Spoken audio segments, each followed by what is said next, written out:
Vandaag gaan we weer eens zo'n programma doen waarbij we praten met een spiritueel iemand. In dit geval iemand van de Hare Krishna beweging. Iemand dus eigenlijk met een hindoe achtergrond. Maar dat maakt niet zoveel uit. Wat mij altijd interesseert is dat daar iemand zit die zijn leven heeft gewijd, zijn leven heeft besteed aan het volgen van een geloof, maar eigenlijk van zijn droom. Iemand die heeft gezegd, in dit geval, ik stel mij in dienst van God.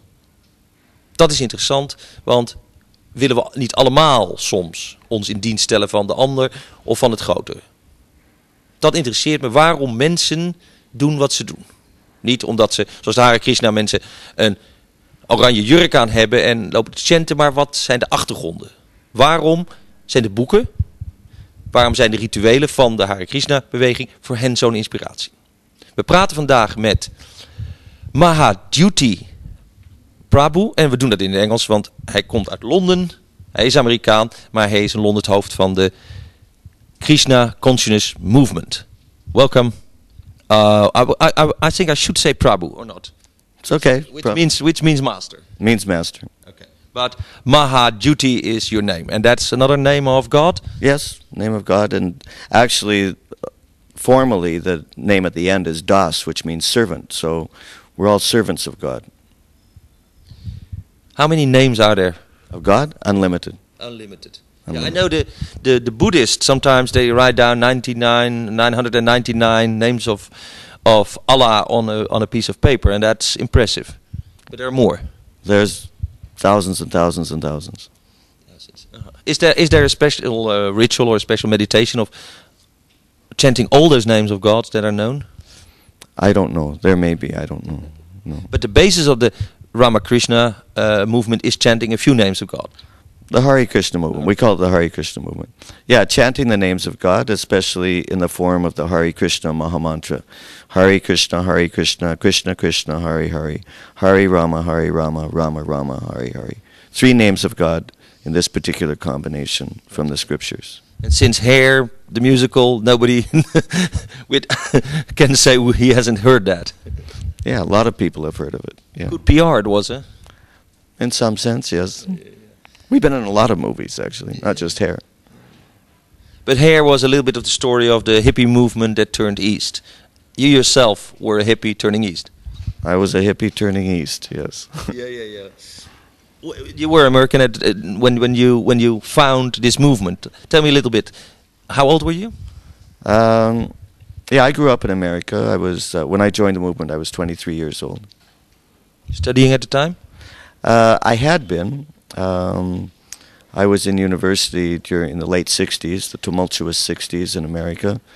And like many other people in my generation, I got disillusioned with what we thought of as the establishment or the affluent society. And you thought, I like that. Society was affluent in those days. What do you think about society now? Well, in those days you had 1 car, now you have 5 cars. Eh? Yeah, like that, right? Yeah. But that was a general mood at the end of the 60s, early 70s. Many people, the books were written in those days, On the Road, Kerouac, those guys. You got in touch with the psychedelic movement there? Yeah, when I was at university, I was studying business administration. And because I had figured out that the way to be happy in this life is to make a lot of money, so I figured I should study business, then I'll know how to make a lot of money. But I guess it was one day in my business policies class I realized that my professor was basically teaching me how to cheat my fellow man, and it didn't sit well with me. So little by little I did what a lot of other kids were doing those days. I turned on, tuned in, and dropped out. Tim Leary's famous words. Yeah. Did you ever meet Leary? No. But he was an inspiration or not in those days? I wouldn't say Leary was an inspiration, no. I mean, I was looking for answers. I was looking for truth. And in those days, so many of us, we looked to drugs. We looked to the East and we looked to drugs. To, LSD, marijuana, hashish, things like that. Was part of culture in those days. That was, And let's be fair, up to 90, early 96, I think LSD was even legal. I don't know. Yeah, in the very early days, like most strange drugs, it was legal. But you had an LSD experience that changed your life? Well, let's say like this. I mean, I had many of such experiences, but I wouldn't say that the reason I became a Hare Krishna was because that somehow or other the drugs were exactly a stepping stone. I mean, these were some of the experiences I went through on the way. But my understanding, my firm belief is that the reason I became Hare Krishna is because of the mercy of Krishna and the mercy of the spiritual master, which can come to anyone at any time, whatever they're doing. It's not that necessarily a person has to be already a vegetarian or have an LSD experience or anything like that. There are many people. But could you say that many people do have somewhere in their life an experience like peeking over the hill, which could be a car accident, or near-death experience, or LSD, or sitting, or being out of food for a few days? I'm sure that the people that now are in Austria are snowed in houses and have no food. After a few days of not eating, you get into another state, don't you? No, it could be anything. I mean, people are looking in general. They're looking for answers. They're looking for happiness, and they'll look in different ways. And somehow or other, then some people actually get onto a path where they are actually finding truth. Other people don't. So for me, yeah, it's just one of the experiences I happened to go through. I was getting quite frustrated actually with the whole drug scene, and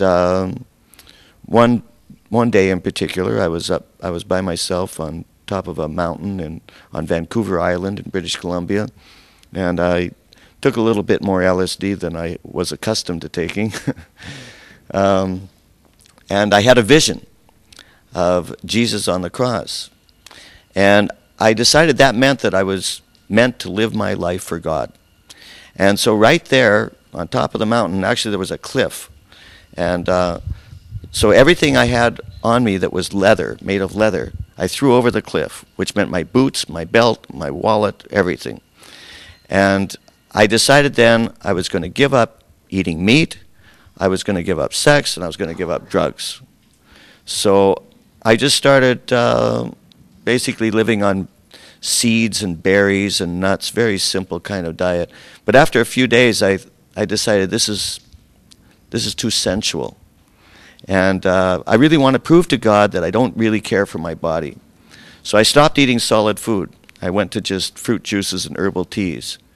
I did that for about 4 weeks, but then I found that I was making cocktails of different kinds of juices. I wanted to know what it would be like if I mix this juice with that juice. This reminds me of Kabir. You know Kabir, the Sufi teacher who says, yeah, well, to be holy is a whole path. So you start out being holy in dressing, and then you find out that you take pleasure in dressing very simple, and then you start eating very simple food, and after a while you notice that you start taking pleasure in choosing the right kind of very simple foods, and then you become humble, and even after a while you find out that you take pride in being humble so much.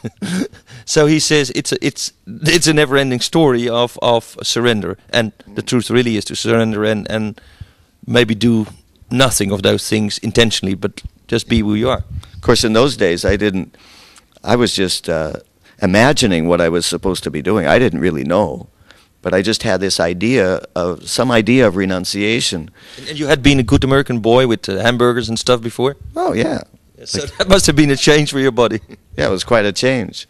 But after, like I said, after 4 weeks of having all these different fruit juice and vegetable juice cocktails, I decided this was also too sensual. And so I thought to really be serious, I had to switch to just water. So then I just had nothing but water for the next 3 weeks. So that was 7 weeks, 49 days without any solid food. And then the family came in and said, hey guy, this is too much. Well, at the time I was traveling in Canada, in British Columbia, and I became quite skinny, obviously. I was down to 84 pounds, which, 40 kilos. It was very small. I mean, my limbs were just like pencils, and my eyes were like saucers, right? Fortunately, my family didn't see me at that time. But what happened was that it was around September, and it was getting very cold, and I didn't have the internal body heat to withstand the cold, no matter how many coats I put on. So I decided to go back down south, and went back to Oregon, where I had been going to school, and still winter was coming there too. So then I heard of some friends who were in Hawaii. A lot of hippies were going to Hawaii, and you could live on the beach for free, and I said, okay. So I scraped together what last little money I could, and I flew to Hawaii. And there I started eating again. I was trying to regain my health through Hatha yoga. And I started studying different kinds of Eastern mysticism, yoga, got exposed to various kinds of mantras, and one of them was the Hare Krishna Maha Mantra. And after that, I had a job in a vegetable farm, and I was very happy there. I was just out in the fields in the afternoon. It was warm, it was nice, and I wanted to express to God how much I appreciated everything that He had done to me, but I couldn't think of that many songs that were worshiping God. I knew a lot of other songs that were worshiping other things, but so I remembered this Hare Krishna chant. So I started chanting it, and I found that I could just keep chanting it, and I didn't get tired, and I got more enlivened, I got more energy that way, and so little by little then I met devotees of Krishna, the Hare Krishna devotees, and one thing led to another. I ended up in the temple. And you became a Hare Krishna devotee, and that is 27 years. 27 years ago, yeah. 27 years devotion to a movement that comes from another continent. You've been in India? Yeah, I've been in India. It comes from another culture. You could have been a monk. Having your experience on Vancouver Island, you could have been an Indian shaman. I could have been anything, I suppose, but... Do you think it would have mattered? Well, yes, I do. This is not just a well, let's ask different. Could you have devoted your life to God in another role, being a shaman or a priest or a monk or... Well, there are people who devote themselves to God in other ways, so I guess theoretically I could have. On the other hand, if we think of the laws of karma and we think of the mercy of the Lord is coming to different people in different ways. But the way I see it is that simply somehow or other I was very fortunate to contact this particular movement and this particular chanting, because it is particularly powerful, particularly effective for bringing a person beyond his material desires to realizing that the soul and the body are entirely different. Body is like clothing for the soul. So this particular mantra is particularly effective. I tried a lot of other things. But is it particularly effective for an American boy who has seen the affluent society, who has lived in that very material world of America? We've seen that money is... Then this is like the total opposite of this. I think it's particularly effective for... it can be particularly effective for anyone. There are people all over the world who chant Hare Krishna. Before this movement became prominent in the West, people in India, there are hundreds of thousands of people chanting Hare Krishna in India. On Janmashtami, the appearance day of Lord Krishna, practically every Hindu in India goes to the temple. There are thousands and thousands and thousands. The temples are packed. And these people all chant Hare Krishna. So it's not just because I saw this or whatever, that we have our members now expanded in Russia, Japan, South America, all over the world. So it's not just... What I'm always interested in is that to see the different kind of people go for different spiritual experiences and different practices, and that, for instance, this is a mantra. This has to do with sound. Yes. There are also people who say, well, you can sit before a Buddhist tanka, one of these paintings, and just watch it, and that's a meditation. And so I have the feeling that there might be different inclinations. Yeah, that's fine, different inclinations, but the question is, what is the goal? I think the goal for everybody is the same, isn't it? Which is? Well, I tell you my goal, to live in the shadow of the love of God.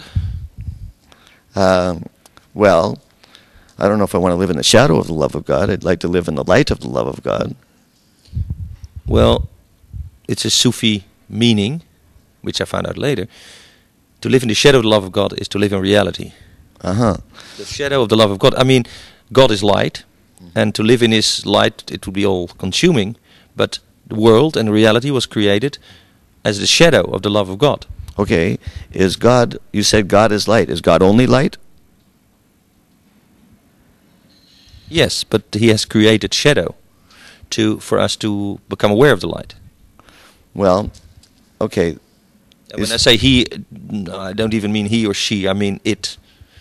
Yeah, but you see, this is a very important point, because when we say He, we mean He. You mean a personal Hare, Krishna, God. Yes, in other words, that everything is created, it can't be any greater than the Creator. So if we see around us all kinds of, people, persons, personalities, we have personality. Where did we get the personality? If God doesn't have a personality, He must also have a personality. But His personality is unlimited. It's beyond. But it's not that God is just like impersonal light or something like that. God is a person, but not a person with a material body like a human body. But there's a world beyond this world, and there's God, and He's a person. So we worship that person and serve that person. Well, I believe in God, but not the personal one that, say, the Jewish people have, the Yahweh or the Hare Krishna or the Rama.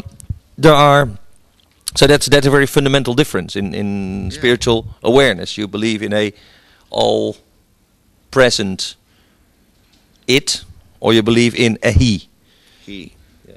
Why isn't he a she?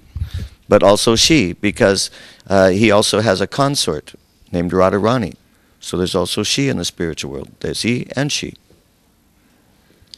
Now, what people see, I can show you some pictures, is that the visuals that your movement kind of follows, or that the Hindu tradition in general follows, are very, colorful and gold, and I must say, they look a little bit LSD-like. Well, if everything comes from God, LSD also comes from God. Oh, I absolutely agree. But you realize that if you take, or in Holland people might take mushrooms or whatever, but there's a certain state in the mind. And I've experienced it also after a week of Zen meditation and not eating too much, that you get into the state that you see the things nearly the same as these temples look and as the pictures look. Very golden, very radiant. I don't know what to say about that. I mean, colors, in the spiritual world, there's brilliant color, for sure. I don't know. There's colors that we normally cannot see even. Well, in the spiritual world, we can't see anything, because we're in the material world. Yeah, but don't you feel that these experiences that we have, by meditation, by drugs, by car accidents, whatever, bring us into contact with that spiritual world? We may get some kind of an awakening that way, or some kind of realization, or some kind of an inclination that I need to get more serious about life, that there is an existence beyond this temporary existence.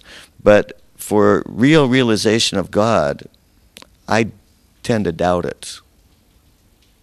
You think it's just eyewash? The thing is that realization of God is something very elevated. It's something quite esoteric and sophisticated. And a person who actually has realization of God, he will end up in reality dedicating himself to God's service, and he will not be interested in material life anymore. And the visuals? Huh? Because that is what people seem to. Well, you have what we could call the unitive experience, where you feel one with the universe. Huh? Many people have that some way, and there is this state where you are high or whatever, or for whatever reason, and where you see the world in a different view, like more alive, more vibrant. So you would separate those two. Yeah, because even if one has an experience and he sees the world in a different way, but how long is he going to keep seeing the world in a different way? Not only that, what is he going to do about it? I can think of a lot of people who had LSD experiences and saw bright colors and everything, and then they went on to, get right back into the materialism that they were in before, or that their parents were in. But to actually dedicate a person's life, for him to dedicate his life to the service of God, is a whole other thing. In other words, how can we dedicate ourselves to the service of God unless we know who God is? God, if God is not a person that we can serve and worship, how are we going to dedicate our lives to him? Well, my view is that I try to see or recognize or honor God in whatever is.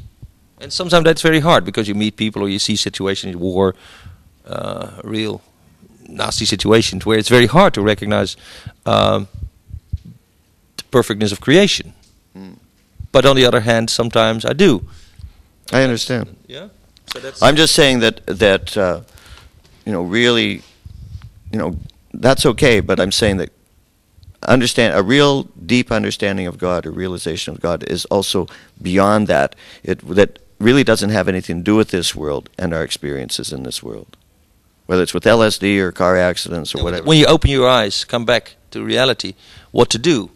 And you can say, I go and live on the mountain, and as you did, and take no food because I want to dedicate my life to God. Or you take a course like you did. You join a movement that is kind of has a ritual and a mantra and a way of doing it. But I believe there's people out there who have dedicated their life to God in a very simple way. Say, I live my life the best way possible. Yeah, but what is that best way possible? Different people have different opinions of what that best way is. What I'm saying is that if we talk about God, in other words, that if we say there is a God, so God is a certain way, not the way necessarily that we may imagine him, but he is a certain way. So what is that way? And then also, what is the way to actually realize him? Let's say, instead of God, let's say absolute truth. What is the ultimate truth? So if there is an absolute truth, then that truth is not dependent on our perceptions of him or our opinions. Everybody has different perspectives. Yeah, okay, some people serve or worship God this way, that way. Just like, let's say, over the whole planet, there's one sun. But people worship this or worship the sun in different ways. They call the sun by different names. That's fine. But my point is that in the ultimate issue, that if we really want to realize who God is, just like if you want to realize who the sun is, there has to be a scientific way of going about it. The thing is that we are all of us living beings, we are all parts of God, parts and parcels of God. The question is, how do we, right now in the material world, we're sort of separated from God. We're in the material world, we're trying to enjoy the world, we're doing all our things in the material world, but actually, we have nothing to do with the material world. We're souls. We don't belong in the material world. We're like strangers in a strange land, right? So, how do we reconnect ourselves to God? How do we get completely reconnected? Actually, as I understand it, the word religion comes from a Latin word, religare, which means to reconnect. How do we get reconnected to God? We can't get reconnected to God unless we know for sure who God is and what our duty is in relationship to him. We also have to know who we are. Unless we're completely convinced that we are souls. Yeah, okay. Right. But this all means that you say, what you're saying is, yes, I have access, or I have a source, which in this case is books like the Bhagavad Gita or the teachings that help me to know about God. Yeah? Yes. Okay. Mm-hmm. Now I give the opposing view, or what my view. That is wisdom, or let's call it God, or what wisdom is not knowing, but feeling the truth.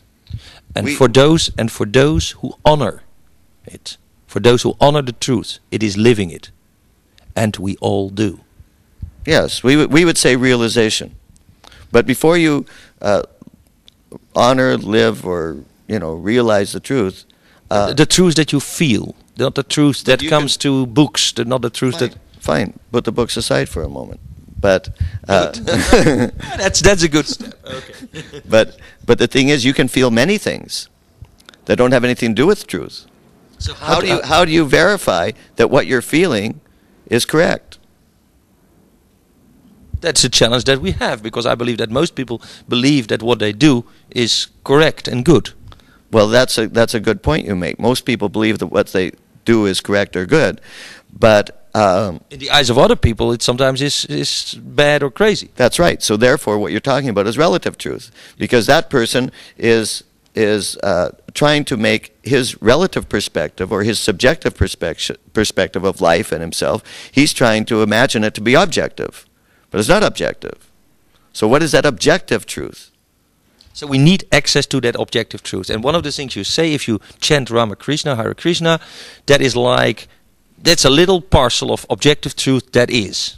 You get realization of the objective truth. Yes. But so it's a link to it. It's like, Yes. if you're insecure in your life, which we are all the time, because even in the fields there, the sky might come down, whatever. By chanting that, you say, I connect to that one piece of absolute truth that I know to be truth, and that's like, so it's an anchor. Yes, but it's not an how do you say? It's not a superficial anchor. It's not an anchor only in belief. It's an anchor in knowledge. It's an anchor in reality. Just like you were talking about you said the word feeling. You're right. The feeling is very important. It can't be just book knowledge. But that also has to be there. There has to be substantial philosophy behind the feeling. You have to know that there's validity to that feeling. Otherwise, you can feel so many things. Just like sometimes we read in the newspapers about somebody who walked into a McDonald's or a post office or something and shot 14 people with a submachine gun. And he'll say that God told him to do it. He was very convinced. This is God telling me to do it. I felt it. I knew it was right. He knew it was right. He was convinced. He was dedicated. He was thinking of starting a movement around it, right? But the thing is, but we know that's wrong. So it has to be more than feeling. And that's why there's scriptures. There are laws of God. And the feeling has to be consistent. For instance, when I first started chanting Hare Krishna, at first I was skeptical. I was very skeptical. I was getting an experience. I was getting a realization. But I thought, but I've gotten realizations before. I've gotten experiences before. Maybe someone slipped something in my fruit juice. Could be. I thought maybe it was just like a trick, some clever little jingle. But I thought, at the same time, I was intrigued. And I thought there's something really significant and different about this. If this is really substantial, then there must be a sound philosophy behind it. So then, good word, eh? Sound philosophy. So, sound, because it's a sound philosophy, isn't it? Yes. It's about the sound. That's right. In fact, there's not much. I don't think there's much difference between all this religion on the basis, because the beginning of the Bible, or the book of Revelations, says, in the beginning was the Word, and the Word was God, and God was the Word. So, in the beginning was the Word, and the Word was Krishna. Yeah. But so who cares about it? Yeah. In one sense, there is no difference, okay? Because ultimately, religious seekers, everyone's seeking the truth, right? And different people, different ways, different paths, they have some kind of, different glimpse of the truth, you could say. So in that way, there's no difference. But in another sense, there is a difference. In the sense that there are different, levels of understanding. There's different levels of realization. And there's different degrees to which people actually become free from material encumbrance, material entanglement, and actually realize themselves as souls. So we have to see, just like you said, it is in one's life practice, okay? How is he practicing? What does he do? What do we observe? Is he actually free, or is he still bound by all kinds of material desires? Is he trying to fulfill? Is he still trying to chase the phantasmagoria of the material world, in other words? Well, we do, and I do, and that's what. Just recently I realized, man, I have so much money because we are so affluent. Business is okay in this world for most people. But we lost, like, Bill Gates gave away $6 billion. You've heard that, and some other people. But then I remember that in the old days, people would give 10% of their income away. Now we say, hey, we pay taxes, so we do that. But in fact, that practice of giving away 10% as a rule, that would help a lot in this world. And I realized that we don't do it enough. We are just too stingy in a way. So people talk about spiritual things, and then if Colombia has a problem or whatever, man, we give $5, yeah? Yeah? Yeah, I mean, you know, yeah, people give a lot of lip service to spiritual life or to religion. It's a lot of talk. But in practice, what is it in practice? What are they doing in practice? A friend of mine told me that he has two sisters, one of which considers herself religious, and one of which considers herself an atheist. He said their lifestyles are exactly the same. There's absolutely no difference. So what is it that's you know, different about what a person does in his life? Okay, well, there's one rule there. What I feel. Don't guess the face of God. Don't try to guess the face of God. What I mean to say is, by judgment of that lifestyle is better than that lifestyle, we, in a way, sit on the chair of God. But how can we know that the guy who lives in a certain way is not secretly or, you know, very humbly doing the right thing? No, you're right. Therefore, we should not propose to sit on the seat of God, and we should not propose to judge others according to our estimation. However, we can understand from Scripture what is the judgment of God. We can repeat that. Let's say, for instance, there's a law of the land, right? Now, I don't have to be a lawyer or a policeman to tell you what the law of the land is. You can read it somewhere and you can just repeat what it is. So we see ourselves as something like messengers or postmen, you might say. We're repeating what God says. If we say that such and such is bad, because it's said by God, it's said by Krishna in Bhagavad Gita, or in other scriptures also. Yeah, and then you go to a book that's 5,000 years old, which is basically about war. Let's be fair. Yeah. Let's just. I hate this. Maybe it's not a good thing, but let's take a line. Something that. Well, I can. This is actually written in three languages. Let me diverge for a minute, okay? Yeah. Let's take an example, okay? Let's say cake and ice cream, okay? Yeah. Now, every kid practically likes cake and ice cream. But he's a child, so he doesn't always know that cake and ice cream, if he eats too much of it, is going to give him a tummy ache, okay? Because he's a child, because he's childish. His intelligence is not developed. He doesn't have the experience. He doesn't know. His mother tells him, look it, if you eat so much cake and ice cream, you're going to get a stomach ache. You're going to regret it. And what does he think? He thinks she's just a killjoy. He thinks she's just... So he has to try once. So he tries it. And he does it, and it gives him a stomach ache.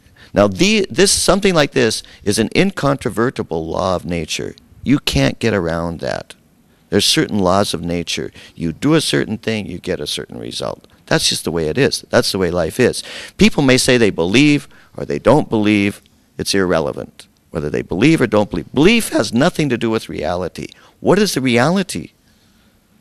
And just like, let's say, in the laws of the state, the laws of the government, okay? Say, for instance, traffic signals. Theoretically, you can run a red light and you won't get hit by another car. And the police won't catch you, right? But you're taking your chances. And the lights, the traffic lights are there. Why? They're for our benefit. They're for the benefit of the people on the street, walking on the street and driving the cars. So if we don't pay attention to those things, we're idiots. We're taking a real risk. But these laws are there to help us. The laws of God are even more so. They are, how do you say, undeniable. You can't go against the laws of God. You know, I mean, more so than the laws of the land, right? You won't get away with it. Whatever it is, you won't get away with it. But part of the problem is that people don't know what the laws of God are. Or if they know, they don't care. But whether you get the result now or later, you're going to get a result. Let's say, for instance, the kid who eats ice cream and cake. He gets a pretty immediate reaction. So it's easy to have instantaneous realization, right? But there are other reactions we don't get immediately. Are we talking karma here? Karma, karmic reaction. There is a reaction, there will be a reaction, whether positive... Karma is a word that many people won't understand. Karma means if you do something, it comes back to you. And some people say it comes back in later lives, but karma is accumulation of your deeds, good and bad. Whatever you do, you get a reaction. We see that in our practical experience in life. Yeah, we see it, and I'm trying. That's one of the basics. I would call it spiritual laws that I'm trying to see, because it's so simple. People understand. If you give respect, you get respect. Yes. Yeah. If you do good, you get good. Yeah. People ask me sometimes, how do you make so much money? I say, well, it's a simple law. You give a lot, you get a lot. Yeah. And I see that many people that are so-called rich have understood that. Not you don't give to get rich, but so do you believe that this universal spiritual law stands up, that what goes around comes around? Yes, you always get a reaction. You may not know what you're experiencing now. You may not know what it is a reaction to, but it's a reaction to something. Everything that happens to us now is a reaction to something that we did before.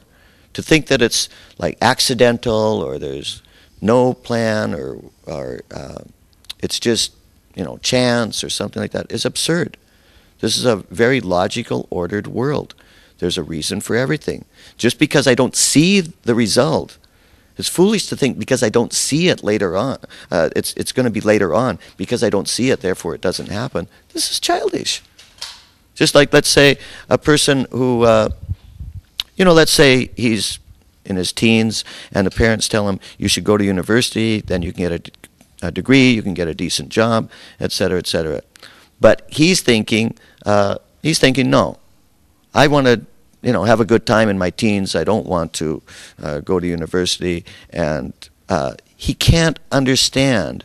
It's too removed from him. He can't understand that later on it's going to mean something else to him. That same person, after a few years of trying to enjoy life, so to speak, finds out that his life is a factory worker, and that he should have gone to university or whatever. Yeah. He thinks that maybe I should have gone to university, because he can't see that far ahead. So it's childish. So that's kind of a crude example, maybe not a very good example. But why is it that people imagine that there's not going to be any reaction? I can do this, I can do whatever I want. There's not going to be any reaction. Or it's only going to be a good reaction. Why do people only think of a good reaction? You look in the obituaries, and many times people say or they have these little things that they write in the paper about somebody who passed away a year ago or something like that, right? And they say, this is our brother so-and-so, and we know he went to heaven. How do you know? They don't know. The only way they know is because they believe it very strongly. So they think that because they believe it, therefore it's true. What kind of logic is that? Because I believe it, it's true? You can believe any damn thing. It doesn't mean it's true. We're getting close to the next subject. I think that's an important thing.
Ja, nou, nadat we even gepauzeerd hebben en een cakeje hebben gegeten, van heerlijke cakejes, en dat bewijst, voor mij in ieder geval ook, dat vegetarisch eten ook heel lekker kan zijn.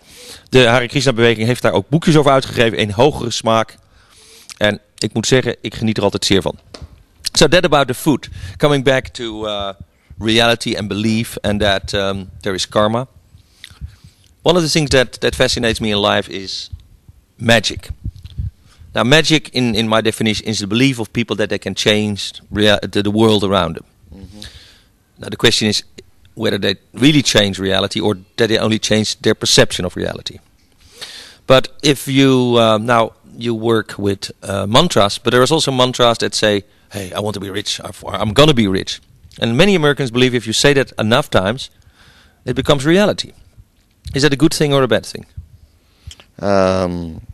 Well, they may become rich, but that's not necessarily a good thing. As far as we're concerned, the good thing is when we are reconnected with God, when we're reconnected with service of God. So money is well, it's the God. It's Mammon. It's the God of some people. Yeah, but that's a relative God. That's a God that won't take you anywhere. It won't help you. It won't liberate you. Won't free you. Seems to. What was that song? Money can't buy you love, right? That's true. Including love of God. Love of God. But magic, that's there have always been magical traditions. People, the craft, sometimes they call it. People say, "Oh yeah, we're gonna change this world with rituals," and which are just ways to hone the mind, to tune the mind into some things. But do you think it is wise to try to change the world? It's wise to change the world, but it's wise to try to change the world, but only in a way that is actually empowered by God. These other ways won't work. Waste of time. Total waste of time. Is it? Is war? Is going to war the way of God? Going to war is worse than a waste of time. Yeah. Yeah, it's destructive, isn't it? Well, then we come to a major point, because here we have the Bhagavad Gita. Yeah. Yes. It's about a war. The Pandava brothers and Lord Rama that's all about war. So there appears to be a contradiction here. Yeah. Yes, so we have to distinguish between what is actually ordained by God and what is ordained by ordinary people. Bhagavad Gita is about a war, but that doesn't mean that we're advocating war. These are instructions given to Arjuna on the battlefield, his disciple Arjuna, to tell him that he has to surrender to him, to Krishna. Now, if we study Bhagavad Gita in the position of Arjuna, it's, you could say, superficially about a war. But the real point is something else. It's more esoteric. And it's about surrender to God. Yeah, but the setting is a family feud. Yeah, the Pandava brothers, and you have, well, in fact, it's the whole kingdom or whatever it is divided into factions, and they start to fight. A very ritual fight, and there's a lot of talking, but it's used as a stage to explain the facts of life. But still, the stage is war. Yes. And people get killed. Yes, but you can't do away with war in human society. You can't do away with war, politics, eating and sleeping, anything you can't do away with in human society. There's always going to be these things. It's so frustrating. Even today, people like Clinton, they believe in peace, and then just on one Wednesday night, you turn on the CNN or whatever, and you see that he bombed Baghdad. Just like overnight. Kind of fits in with the procedure and with the election process, and Mrs. Lewinsky. They talk about peace. We have the United Nations, and they do war.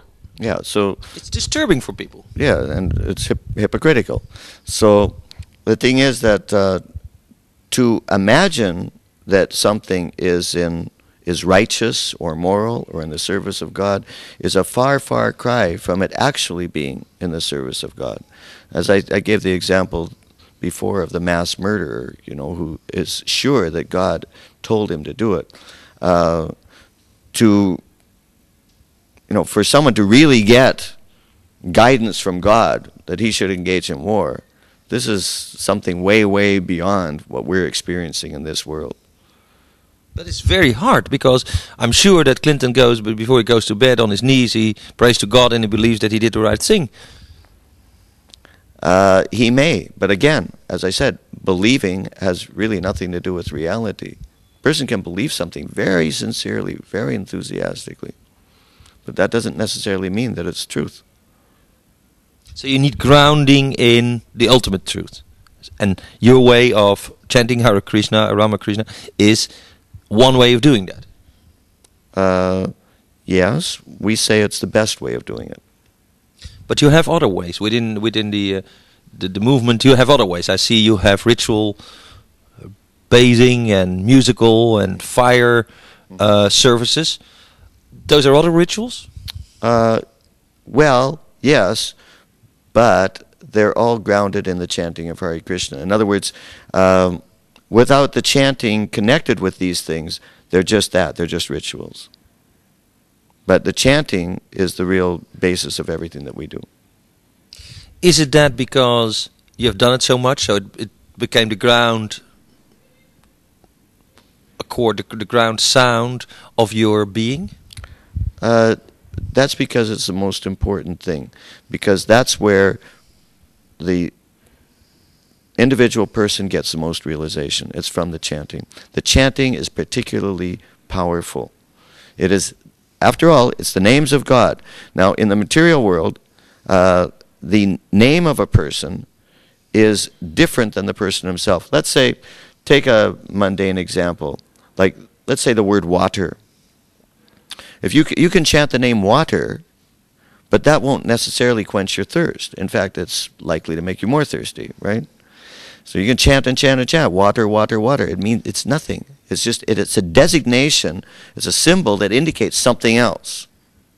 The water. I go one step further and I say Coke. Now, water doesn't mean so much to me, but Coke, Okay. Coca-Cola. We have hypnotized ourselves in believing that Coca-Cola in the red color, oh, hey, I want a Coke, yeah? That's an hypnotic process. Is not the Ramakrishna chanting or chanting of any mantra self-hypnosis? So let's use that example of the Coca-Cola, okay? You try that. You try chanting Coca-Cola, and you try it for as long as you want. And then you tell me if you actually have the experience, you taste the experience of a nice, cold, wet Coca-Cola on your tongue, right?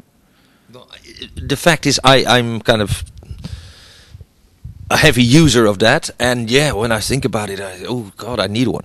Yeah, but that's what I'm saying. You still need the Coke itself. Yeah. The chanting of it isn't enough, is it? No, that's true. So you still need the Coca-Cola itself. My point is, that's exactly my point, is that chanting Hare Krishna is the same as experiencing Krishna. You experience Krishna because he and his name are not different. He and his name are the same. Coca-Cola and the name of Coca-Cola are not the same. Okay, but let me take another example. Then I've done transcendental meditation 20 years ago, and it's still in my mind. So there is still a mantra. If I'm really stressed in planes or whatever, you know, I that's like a last resort in my mind. Oh, Jesus, I can't handle this anymore. So I go back to that mantra, which is very easy, and in itself, as you say, I don't need anything else. I don't need. In itself gives me peace of mind, at least.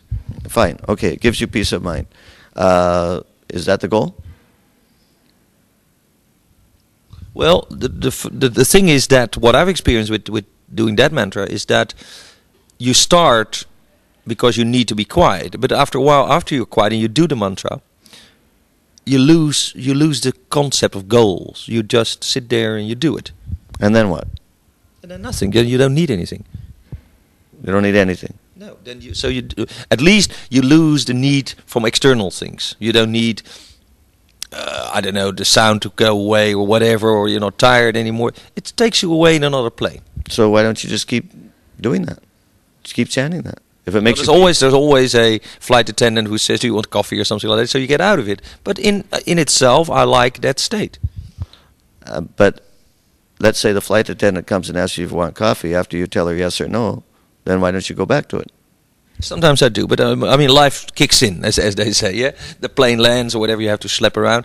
But so I have some experience with mantras, and I believe they have the question now is, why is the Hare Krishna mantra more powerful or more sincere or more truth than other mantras? So my point is this, you see, just like you gave an example of a mantra that makes you feel peaceful, but the goal is far, far beyond peace. Because according to scripture, every living being is called Anandamayo Vyasat, which means, in Sanskrit, means that he's pleasure seeking. We seek pleasure. We need pleasure. We demand pleasure eternally, whether in the spiritual world or in the material world. We are all living beings, eternally, individual living beings, and we need to feel pleasure. And if we're not feeling it in one way, we're going to try to experience it another way. So if one is not getting a higher taste of pleasure by chanting, then he's going to try to get it in some other way. And the chanting of Hare Krishna, it brings us directly into contact with God. We can actually experience a relationship with God that way, which is not just peaceful, but it's ecstatic. It's blissful, it's ecstatic. It's an experience of pleasure that you can't get any other way. You can try other things. You can chant. You're selling something here. Is that because that's what when people when I was young, they would say, "Oh, you take a cigarette." Everybody's selling something. You're selling something too. So if everybody's gonna sell something anyhow, we might as well sell that which is highest, which is most wonderful. We're not selling it for our benefit. I don't need to sell it for my benefit. I'm already chanting Hare Krishna. But it's good for other people. Why shouldn't we sell it? Other people are trying so many things to be happy, right? They go to see the Titanic. They think that will make them happy. They go get a girlfriend or a boyfriend. They think that will make them happy. They drink beer or take pot or eat mushrooms or whatever, trying to be happy. Fine. Go ahead. Try it. Tell me if it makes you happy and blissful and ecstatic. But then also try this. If you're willing to try things, try this too. Good marketing. Try that. Listen, I'm always amazed about this book because we have the Bible. In the Western we have the Bible, and when you read enough in it, there's also some consolation at least. Yeah, is there consolation for you in this book?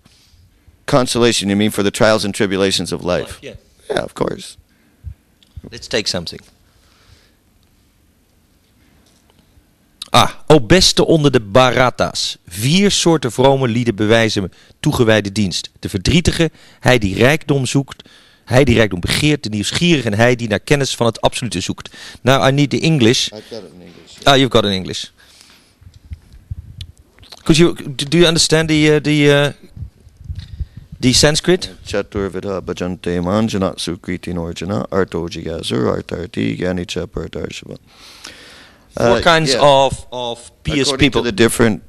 According to the 4 kinds of different pious people. The one who is sorry, he who seeks for riches, the distressed, the inquisitive, he who is desiring riches, and he who is searching for knowledge of the absolute. Right. These 4 kinds of people begin to engage in devotional service. In other words, the point is that nobody begins the path of Krishna consciousness because he's a pure lover of God. You don't begin already pure. They come with these. So if you look around at your congregation, at your people, you recognize the 4 kinds?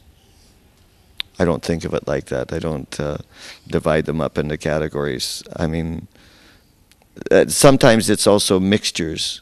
There's mixed reasons why people begin. For instance, so this says that there are people who are sad with the world. There are people who are seeking for understanding, and there's those who seek riches, and then there are those who look for the knowledge of the absolute. Yeah, but searching for knowledge of the absolute is a lot different than saying that a person's a pure lover of God. It means he's looking for truth, but that's not to say that he's already a lover of God. But what you were asking a minute ago was, do I get consolation from the Bhagavad Gita? Now, as far as the concept of consolation is concerned, there are, I would say, specific verses that are. This particular verse may not be exactly that consoling. It's information, it's knowledge, but I wouldn't call Give me one that consoles you. So let's say in the 2nd chapter, it's stated that as the embodied soul continuously passes from boyhood to youth to old age, the soul similarly passes into another body at death. A sober person is not bewildered by such a change. So what it means is that the soul is going through various bodies, even in this lifetime. It may appear in some ways to be the same body or similar characteristics, but actually the cells in the body are changing. So we see the soul is going through these different changes. Now, at the time of death is simply another change. It's another kind of change. More dramatic change, more extreme change, but it's another kind of change for the soul. Soul is going into another situation, another bodily situation. So the tendency is that in this world, we're attached to our bodies, and we're concerned. We're afraid of death. We don't want our body hurt. We don't want to get old, etc., etc. We don't want to get sick, because we identify with the body. But if we see the body as just a temporary covering for the soul, which is also in Bhagavad Gita, there's another verse that's saying it's like a garment or clothing for the soul, then we don't get hung up on it. You know, let's say, for instance, if you're super attached to a particular suit, for instance, but that's silly. It's just a suit. It's just cloth. You can get another one. It's no big deal. Yeah, but you talk about consolation. So if you feel sick, does a text like that help you? Of course, because it's just temporary. It's a temporary situation that my body's going through. The body itself is temporary, and the different changes that it goes through, whether it's sickness, health, whatever it is, it's also temporary. I am not a body. I am a soul. I am eternal. So these things are just temporary. And I shouldn't worry about it, shouldn't get hung up about it. Doesn't mean I'm not affected by it, but at least, like you say, the consolation is knowing that really I have no need to be affected by it. Well, that you know, if you truly believe that, I can understand that money and other things don't matter that much anymore. Yeah, I mean, why do you make these nice tasting cookies? We have to maintain the body, don't we? Well, yeah, you better do it in a way that it tastes good. We have to maintain body and soul together. But you see, all the food that we prepare, we make as an offering of love to Krishna, because everything's coming from Krishna, and especially we're using these ingredients to gratify our senses, to get a nice taste, to fill our bellies, etc., to nourish the bodies. So, because it's all coming from Krishna, we prepare it in nice forms, different kinds of preparations, like these sweets that you're eating, and we offer them to Krishna with love and devotion. It's an offering back to him of what he's already given to us. So do you see art and you know, making beautiful things or nice things as the same thing? It depends. It depends on what kind of art. In other words, we're preparing something that Krishna likes, that Krishna asks to be offered to him. In the Bhagavad Gita also there's a verse that says that we should offer him vegetarian food. Now if somebody says that they're slaughtering a cow and cooking the meat for Krishna, we'll say no, because Krishna doesn't ask for that. He doesn't want your meat. So forget it. But isn't that a very cultural thing? I mean, in India it's possible, but if you live out there in Mongolia, where they have grass and you know, cattle, it's pretty hard to be a vegetarian. That's quite theoretical. For instance, I don't know about Mongolia, and let's say the Eskimos or whatever. The Eskimos would have a hard time being vegetarians, but for most of us, this is entirely theoretical. If we're talking about modern man and, you know, the greatest percentage of the world, there's not a problem being a vegetarian. It's not. I sometimes have the feeling that if you are vegetarian, you don't get this aggression part in food in you. You know, it's like eating killed animals brings you a certain death energy, or no, well, killing energy, aggressive energy, which we don't need in some respects. But you know, if there's a war or a serious situation, we might want that. Yeah, as you said already about the laws of karma, violence begets violence. Live by the sword, die by the sword. You kill another living entity unnecessarily, ultimately that violence will come back to you. Obviously it takes much less violence, you could say, to pick an apple than it does to kill a cow.